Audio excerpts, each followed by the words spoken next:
ഉത്തര Korea എന്ന പേര് കേൾക്കുമ്പോൾ ലോകത്തിലെ എല്ലാവരുടെയും മനസ്സിൽ ഒരേ ഒരു രൂപം മാത്രമാണ് തെളിയുന്നത്.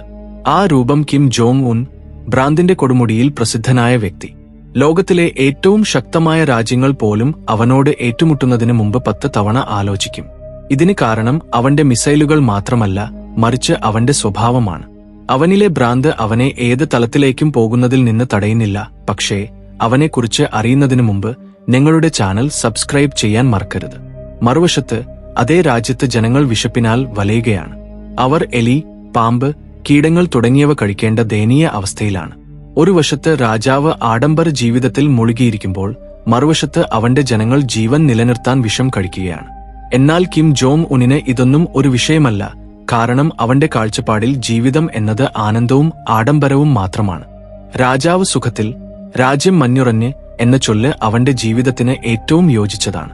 ഈ വിഷയത്തിൽ വിശദമായി പറയുകയാണെങ്കിൽ കിം ജോങ് ഉന്നിന്റെ 24 മണിക്കൂർ എങ്ങനെ കടന്നുപോകുന്നു, അവന്റെ ജീവൻ ശൈലിക്കായി ഉത്തര കൊറിയയിലെ ജനങ്ങളുടെ കോടിക്കണക്കിന് രൂപ എങ്ങനെ ഓരോ ദിവസവും പാഴാകുന്നു. ഇപ്പോൾ ഞാൻ നിന്നോട് പറയാൻ പോകുകയാണ്. അതെ, നിന്നോട് പറഞ്ഞത് ശരിയാണ്. ഒരു ദിവസം കോടിക്കണക്കിന് രൂപ പാഴാകുന്നു. ആഡംബരത്തെക്കുറിച്ച് സംസാരിക്കുമ്പോൾ നിന്നോട് ഉത്തര കൊറിയയുടെ പ്ലഷർ സ്ക്വാഡ് എന്നതിനെക്കുറിച്ച് കേട്ടിട്ടുണ്ടാകാം. ഇല്ലെങ്കിൽ ഒരു പ്രശ്നവുമില്ല, ഇന്ന് നമുക്ക് അതിനെക്കുറിച്ചും അറിയാം. ഈ സംവിധാനത്തെക്കുറിച്ച് കേൾക്കുമ്പോൾ നിനക്ക് ഞെട്ടലുണ്ടാകും. കിം ജോങ് ഉന്നിന്റെ ദിവസം സൂര്യോദയത്തോടെ തുടങ്ങുന്നില്ല. യൂറോപ്പിൽ നിന്ന് ഇറക്കുമതി ചെയ്ത ആഡംബര ബെഡ്ഷീറ്റുകൾ, കിടക്കകൾ, നിരവധി സൗകര്യങ്ങൾ എന്നിവയോടെയാണ് അവന്റെ ദിവസം തുടങ്ങുന്നത്. അവന്റെ കിടക്ക ഒരു സാധാരണ ഫർണിച്ചർ ഷോപ്പിൽ നിന്ന് വാങ്ങിയതല്ല. അത് ഒരു പ്രത്യേക തടികൊണ്ട് മറ്റൊരു രാജ്യത്ത് നിർമ്മിച്ചതാണ്. അതിനു മുകളിൽ ഉപയോഗിക്കുന്ന ബെഡ്ഷീറ്റുകൾ ആയിരക്കണക്കിന് ഡോളറിന്റെ മൂല്യമുള്ളവയാണ്. സാധാരണ ജനങ്ങൾ ഓരോ രാത്രിയും ഉറങ്ങാൻ പോരാടുമ്പോൾ കിം തന്റെ ആഡംബര കിടക്കയിൽ സുഖമായി ഉറങ്ങുന്നു. ഈ കാര്യങ്ങൾ കേൾക്കുമ്പോൾ നിനക്ക് തോന്നിയേക്കാം, അയ്യോ, ഇത് ഏതോ സിനിമാ വില്ലനെ പോലെയാണ്. പക്ഷേ ഇല്ല, ഇത് യഥാർത്ഥ ജീവിതത്തിലെ ഒരു കഥാപാത്രമാണ്. അവന്റെ പേര് കിം ജോങ് ഉൻ. അവിടെ സാധാരണ ജനങ്ങൾ ഒരു ചെറിയ അലാറം ശബ്ദത്തോടെ ബുദ്ധിമുട്ടി എഴുന്നേൽക്കുന്നു. എന്നാൽ ഉത്തര കൊറിയയുടെ ഏകാധിപതിയായ കിം ജോങ് ഉൻ വ്യത്യസ്തമായ രീതിയിൽ എഴുന്നേൽക്കുന്നു. അവൻ എഴുന്നേൽക്കുമ്പോൾ 2 മനോഹരമായ യുവതികൾ അവന്റെ മുന്നിൽ നിൽക്കുന്നു. അവരുടെ ജോലി എന്താണ്? ബോസ് എഴുന്നേൽക്കുന്നതിന് മുമ്പ് മുറിയിൽ നിന്ന് കിം ജോങ് ഉൻ കണ്ണുകൾ തുറക്കുന്ന ഉടനെ മധുരമായ പുഞ്ചിരിയോടെ ഗുഡ് മോർണിംഗ് പറയുക. അതിനുശേഷം യഥാർത്ഥ സുഖമുള്ള പ്രഭാതം ആരംഭിക്കുന്നു. കിം ജോങ് ഉൻ കിടക്കയിൽ നിന്ന് ഇറങ്ങുമ്പോൾ അവൻ കാലിൽ ധരിക്കുന്ന ഷൂസ് സാധാരണമല്ല. അവ അറബ് രാജ്യങ്ങളിൽ നിന്ന് ഇറക്കുമതി ചെയ്ത ബെൽഗ ശൈലിയിലുള്ള സൂപ്പർ പ്രീമിയം ഷൂസാണ്. ഞെട്ടിക്കുന്ന കാര്യം എന്താണെന്നാൽ ആ ഷൂസ് പോലും ആ യുവതികൾ തന്നെ ധരിപ്പിക്കുന്നു. ഈ ഷൂസിന്റെ വില കേട്ടാൽ നിനക്ക് ഞെട്ടലുണ്ടാകും. സാധാരണ ബെൽഗ ഷൂസിന്റെ വില 10,000 രൂപ മുതൽ 15,000 രൂപ വരെ ആയിരിക്കാം. പക്ഷേ കിമ്മിനായി പ്രത്യേകം ഡിസൈൻ ചെയ്ത ഷൂസിന്റെ വില 20 ലക്ഷം രൂപ വരെ ആകും. അതെ, ഒരു ജോഡി ഷൂസിന് 20 ലക്ഷം രൂപ, അതും രാവിലെ ധരിക്കാനായി മാത്രം. നിനക്ക് ചിന്തിക്കുന്നുണ്ടാകും, ഷൂസ് ശരി, പക്ഷേ എന്തിനാണ് യുവതികൾ തന്നെ അത് ധരിപ്പിക്കുന്നത്? ഇതിന് പിന്നിൽ ഒരു ചെറിയ കഥയുണ്ട്. കേൾക്കൂ. ഒരിക്കൽ ഈ ജോലിക്കായി യുവാക്കളെ നിയമിച്ചിരുന്നു. പക്ഷേ ഒരു ദിവസം ഒരു യുവാവ് തെറ്റായി അവന്റെ ഷൂസ് തലതിരിഞ്ഞ് ധരിപ്പിച്ചു. ഉടനെ കിമ്മിന്റെ ദേഷ്യം ആകാശത്തോളം ഉയർന്നു. അവൻ ഉടനെ ആ യുവാക്കളെ തന്റെ മുറിയിൽ നിന്ന് പുറത്താക്കി. അവിടെ കഥ അവസാനിച്ചില്ല. അടുത്ത ദിവസം രാവിലെ മുതൽ ആ യുവാക്കൾ എവിടെയും കാണപ്പെട്ടില്ല. അവർ എവിടെയും ജോലി ചെയ്യുന്നതായോ സർക്കാർ രേഖകളിൽ കാണപ്പെട്ടതായോ ഇല്ല. ഉത്തര കൊറിയയിൽ ഒരു തെറ്റും ക്ഷമിക്കപ്പെടില്ലെന്ന് പറയപ്പെടുന്നു. ആ ദിവസം അത് തെളിയിക്കപ്പെട്ടു. പഴയകാല രാജാക്കന്മാരുടെ കഥകൾ നിന്നോട് കേട്ടിട്ടുണ്ടാകാം. അവരുടെ രാജധാനികളിൽ ഒരു പ്രത്യേക സ്ഥലം ഉണ്ടായിരുന്നു. അതിനെ അന്തപുരം എന്ന് വിളിച്ചിരുന്നു. അവിടെ നിരവധി യുവതികളെ വെച്ചിരുന്നു. രാജാവ് എപ്പോൾ വേണമെങ്കിലും ആരെ വേണമെങ്കിലും തന്റെ അടുത്തേക്ക് വിളിപ്പിക്കുമായിരുന്നു, അവരുടെ ഇഷ്ടത്തിന് വിരുദ്ധമായി പോലും. സാധാരണ മനുഷ്യന് ഊഹിക്കാൻ കഴിയാത്ത കാര്യങ്ങൾ അവർ സഹിക്കേണ്ടി വന്നിരുന്നു. ഈ കാര്യങ്ങൾ ഇപ്പോൾ ചരിത്ര പുസ്തകങ്ങളിൽ മാത്രമാണ്. എന്നാൽ ദൗർഭാഗ്യവശാൽ ചില സ്ഥലങ്ങളിൽ ഈ ചരിത്രം നിന്നുപോയിട്ടില്ല. ഇതിന്റെ ഏറ്റവും ഭയാനകമായ ഉദാഹരണമാണ് ഉത്തര കൊറിയയുടെ ഏകാധിപതിയായ കിം ജോങ് ഉൻ. വാസ്തവത്തിൽ 20 നൂറ്റാണ്ട് വളരെ പിന്നോട്ട് പോയി. പക്ഷേ കിം ജോങ് ഉൻ ഇപ്പോഴും മറ്റൊരു യുഗത്തിൽ ജീവിക്കുന്നതായി തോന്നുന്നു. അവന്റെ ആനന്ദത്തിനായി ഒരു രഹസ്യ യൂണിറ്റ് സൃഷ്ടിക്കപ്പെട്ടിട്ടുണ്ട്. അതിനെ പ്ലഷർ സ്ക്വാഡ് എന്ന് വിളിക്കുന്നു. അതെ, ഇത് ഒരു കിംവദന്തിയല്ല, അവന്റെ രാജധാനി സുരക്ഷയിൽ നിന്ന് പുറത്തുവന്ന സത്യമാണ്. ഈ സ്ക്വാഡിൽ തിരഞ്ഞെടുക്കപ്പെട്ട യുവതികളുടെ പ്രായം കേൾക്കുമ്പോൾ മനസ്സ് വിറങ്ങലിക്കും. ഈ യുവതികൾക്ക് ഏകാധിപതിയെ സേവിക്കാൻ പ്രത്യേക പരിശീലനം നൽകപ്പെടുന്നു. കിം എപ്പോൾ വേണമെങ്കിലും ആരെ വേണമെങ്കിലും തന്റെ അടുത്തേക്ക് വിളിപ്പിക്കുന്നു. ഒരിക്കൽ തിരഞ്ഞെടുക്കപ്പെട്ടാൽ അവരുടെ ജീവിതം ഒരിക്കലും പഴയതുപോലെ ആയിരിക്കില്ല. നിന്നെ വിളിച്ചിരിക്കുന്നു എന്ന വാക്കുകൾ കേൾക്കുമ്പോൾ ആ യുവതിയുടെ ലോകം നിന്നുപോകുന്നു. കാരണം ആ രാത്രി അവളുടെ ജീവിതത്തിലെ ഏറ്റവും നീണ്ടതും ഭയാനകവുമായ രാത്രിയായിരിക്കുമെന്ന് അവൾക്ക് അറിയാം. പക്ഷേ പ്രശ്നം ആ യുവതിയിൽ മാത്രം ഒതുങ്ങുന്നില്ല. ഏകാധിപതിക്ക് എന്തെങ്കിലും ചെറിയ കാര്യം പോലും ഇഷ്ടപ്പെട്ടില്ലെങ്കിൽ ആ യുവതിയുടെ ജീവിതം മാത്രമല്ല, അവളുടെ മുഴുവൻ കുടുംബത്തിന്റെ ജീവിതവും നശിക്കും. ഉത്തര കൊറിയയിൽ അധികാരത്തെ എതിർക്കുക എന്നത് സ്വന്തം നിലനിൽപ്പ് നഷ്ടപ്പെടുത്തുക എന്നാണ്. ഒരു സൈനികൻ ഈ കാര്യങ്ങൾ ലോകത്തിന് പറയാൻ ശ്രമിച്ചാൽ ഈ ഏകാധിപതി എന്ത് ചെയ്യുമെന്ന് ഊഹിക്കുക. അവൻ ആ സൈനികനെ പിടികൂടി തന്റെ രാജധാനിയിലെ മത്സ്യ ടാങ്കിൽ സ്രാവുകൾക്കിടയിലേക്ക് എറിഞ്ഞുവെന്ന് പറയപ്പെടുന്നു. അതെ, ഒരു ജീവനുള്ള മനുഷ്യനെ സിനിമാ വില്ലനെപ്പോലെ സ്രാവുകൾക്ക് മുന്നിൽ എറിഞ്ഞു. പക്ഷേ ഇത് ഒരു സിനിമയല്ല, യഥാർത്ഥ ജീവിതമാണ്. ഇത് കിം ജോങ് ഉൻ ചെയ്തു. കിം ജോങ് ഉനിന്റെ ജീവിതത്തെ ഒരു വാക്യത്തിൽ പറയുകയാണെങ്കിൽ അത് ഇങ്ങനെയായിരിക്കും: ആഡംബര ജീവിതത്തിനായി ദാഹിച്ചാൽ ദൈവം പോലും അവന്റെ തീരുമാനങ്ങൾക്ക് മുന്നിൽ തല കുനിക്കും. അവന്റെ ആഡംബര രാജധാനിയിൽ ജോലി ചെയ്യുന്ന യുവതികൾ വെറും അലങ്കാരങ്ങൾ മാത്രമല്ല, ഒരു പ്രത്യേക ഉദ്ദേശത്തോടെ നിയമിക്കപ്പെട്ടവരാണ്. കിമ്മിന്റെ ഓരോ മാനസികാവസ്ഥയിലും, ഓരോ ആഗ്രഹത്തിലും, ഓരോ നിമിഷത്തിലും ഭാഗമാകാൻ. രാവിലെ അവൻ ഒറ്റയ്ക്ക് കുളിക്കുന്നു.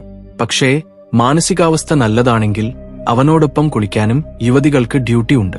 അവർ അവനെ കുളിപ്പിച്ച് മൃദുവായ ടവലുകൊണ്ട് തുടച്ച് പിന്നീട് വസ്ത്രം ധരിപ്പിക്കാനുള്ള സമയം വരുന്നു.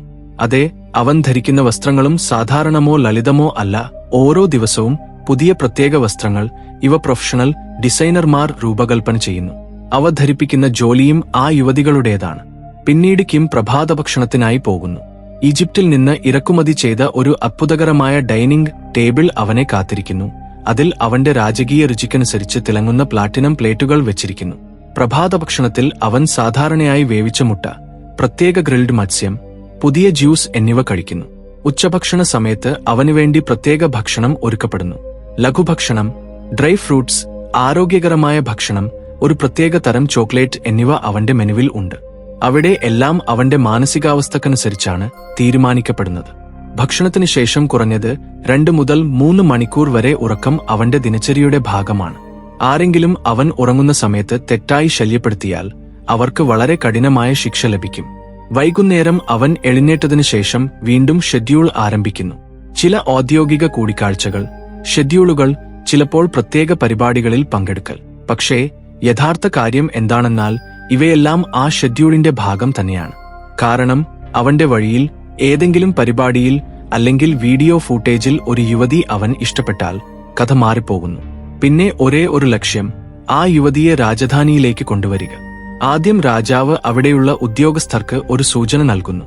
പിന്നീട് ആ യുവതിയെ സംബന്ധിച്ച എല്ലാ വിവരങ്ങളും ശേഖരിക്കപ്പെടുന്നു. ആ യുവതിയുടെ കുടുംബത്തിന് സർക്കാർ ജോലി വാഗ്ദാനം ചെയ്യപ്പെടുന്നു. പിന്നീട് ചെറിയ ചെറിയ നിബന്ധനകൾ കാണിച്ച് കിം ജോങ് ഉനിനോടൊപ്പം ഉണ്ടായിരിക്കാനോ ജോലി ചെയ്യാനോ വിളിക്കപ്പെടുന്നു. ഒരിക്കൽ അവൾ രാജധാനിയിൽ പ്രവേശിച്ചാൽ ബാക്കി കഥ പറയേണ്ട ആവശ്യമില്ല. ഉത്തര കൊറിയയിൽ കിം ജോങ് ഉനിനെ ഒരു നേതാവായി മാത്രമല്ല, ഒരു ജീവനുള്ള ദൈവമായും കണക്കാക്കുന്നു. അവന്റെ ജനങ്ങളുടെ മനസ്സിൽ അവന്റെ ആജ്ഞകൾ ആജ്ഞകളല്ല, അനുഗ്രഹങ്ങളാണ്. ഈ ചിന്ത ആഴത്തിൽ വേരൂന്നിയിരിക്കുന്നു.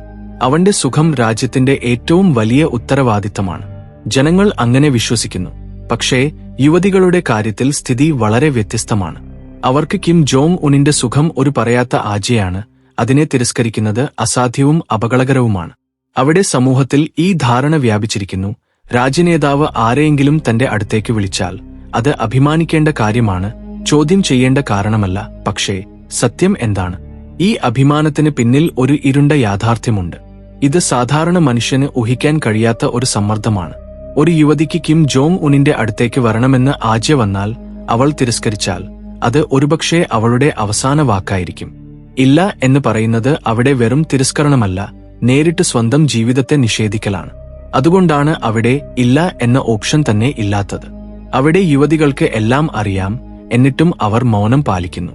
കാരണം അവിടെ സംസാരിച്ചാൽ അവർ നൽകേണ്ട വില വളരെ വലുതാണ്. അതുകൊണ്ട് മൗനം പാലിക്കുന്നതാണ് നല്ലതെന്ന് അവർ കരുതുന്നു.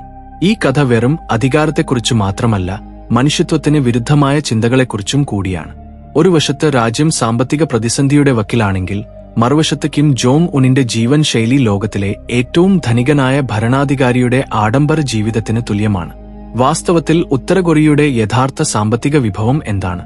ഇതിന് ലളിതമായ ഉത്തരം ഒന്നും നിയമപരമല്ല. ചൈനീസ് മാധ്യമങ്ങൾ പറഞ്ഞതുപോലെ ഉത്തര കൊറിയ ലോകവ്യാപകമായി ഒരു രഹസ്യ കടത്ത് ശൃംഖല നടത്തുന്നു. ആയുധ വ്യാപാരം, മയക്കുമരുന്നിന്റെ അന്താരാഷ്ട്ര വിതരണം, ചില രഹസ്യ സാങ്കേതിക കരാറുകൾ, ഇവയെല്ലാം കിം ജോങ് ഉന്നിന്റെ ആഡംബര ജീവിതത്തിന്റെ ഭാഗമാണ്. ഇപ്പോൾ ഏകാധിപതിയുടെ രാത്രികളെക്കുറിച്ച് സംസാരിക്കാം. ചൈനീസ് മാധ്യമ റിപ്പോർട്ടുകൾ പ്രകാരം കിം ജോങ് ഉൻ ഓരോ വർഷവും വൈൻ ഇറക്കുമതിക്കായി $30 മില്യൺ ചെലവഴിക്കുന്നു. അതായത് ഇന്ത്യൻ രൂപയിൽ വർഷം തോറും 50 കോടി രൂപയിലധികം വൈനിനായി മാത്രം പാഴാക്കുന്നു. അവൻ എന്താണ് കുടിക്കുന്നത്? അവന്റെ രുചി സാധാരണ ബ്രാൻഡുകളുടേതല്ല. 1 ലക്ഷം രൂപയിലധികം വിലയുള്ള വൈൻ ബോട്ടിലുകളാണ് അവൻ ഇഷ്ടം. ആ ബോട്ടിലുകൾ ഓരോ രാത്രിയും അവന്റെ ഡൈനിങ് ടേബിളിൽ ഉണ്ടാകും. ഭക്ഷണത്തെക്കുറിച്ച് സംസാരിക്കുകയാണെങ്കിൽ അവന്റെ ഭക്ഷണത്തിലും രാജകീയത പ്രകടമാണ്. ഇറ്റാലിയൻ വിഭവമായ പർമാഹാം അവൻ പ്രത്യേകമായി ഇഷ്ടമാണ്. ഈ വിഭവം തയ്യാറാക്കാൻ അവന്റെ കൈവശം ഒരു യൂറോപ്യൻ ഷെഫ് ഉണ്ട്. അവൻ കിമ്മിനായി മാത്രം നിയമിക്കപ്പെട്ടവനാണ്. രാത്രി ഭക്ഷണത്തിന് ശേഷം അവന്റെ ദിനചര്യയിൽ മറ്റൊരു കാര്യം കൂടി ചേർക്കപ്പെടുന്നു. അത് ഒരു ലഘു നടത്തവും സിഗരറ്റും. അവന്റെ സിഗരറ്റിനും ഒരു പ്രത്യേകത ഉണ്ട്. ഒരു സിഗരറ്റ് ബോക്സിന്റെ വില ഒരു സാധാരണ ഉത്തരകൊറിയക്കാരന്റെ ഒരു മാസത്തെ വരുമാനത്തേക്കാൾ കൂടുതലാണ്. മൊത്തത്തിൽ ലോകം മുഴുവൻ ഉറങ്ങാൻ തയ്യാറെടുക്കുമ്പോൾ, രാത്രി കൂടുതൽ ഇരുണ്ടതാകുമ്പോൾ കിം ജോങ് ഉന്നിന്റെ ദിനചര്യയുടെ അവസാന ഘട്ടം ആരംഭിക്കുന്നു. അത് ഉറക്കം.